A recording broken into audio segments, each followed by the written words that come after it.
naitwa Monica Chibuka, ni Bicom USSF Teku. Tunamshukuru Mungu sana, leo tulikuwa na mahafali ya kuaga mwaka wa 3. Tumefurahi sana. Mahafali ilikuwa nzuri sana. Tunamshukuru sana Mungu ambaye ni kwa neema zake tumefika salama na kuisherehekea siku ya leo. Tunamshukuru Mungu, wageni rasmi kama tulivyokusudia wamefika na tumeisherehekea vizuri kabisa. Chakula kilikuwa kizuri, wahitimu wetu walipendeza sana. Tunamshukuru Mungu sana kwa kuwa imefanikiwa salama.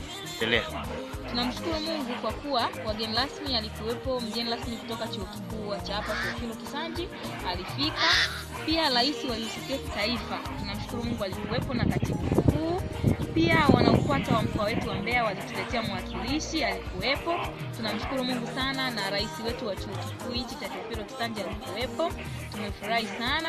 Funzo tunalolipata kama USSF tunaobaki, wenzetu walikuwa na umoja na ushirikiano, pia walibehave vizuri, that's why leo wamegraduate. Pia sisi tunajifunza kwamba tunatakiwa kuwa na umoja na kubehave na kuishika imani na kumtumikia Mungu ili na sisi tuje tugraduate kama hao walivyo graduate.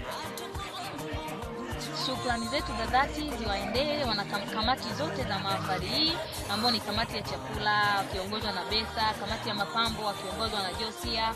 Kamati zote tunawashukuru sana kwa kufanikisha mahafali hii hadi kufana kufikia mahali hapa. Tunawashukuru wageni rasmi wote waliofanikiwa kufika katika mahafali hii. Mungu awabariki sana, waendelee na moyo huo. Pia kamati zote Mungu awabariki sana.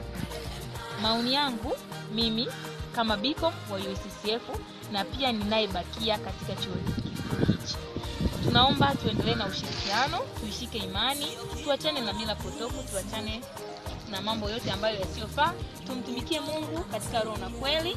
Hatimaye siku moja na sisi tugraduate kama wenzetu walivyopendeza, na sisi tupendeze hivyo. Mungu awabariki wana USSF, tukaze mwendo, maana shughuli hii inatuhusu sisi. Amen.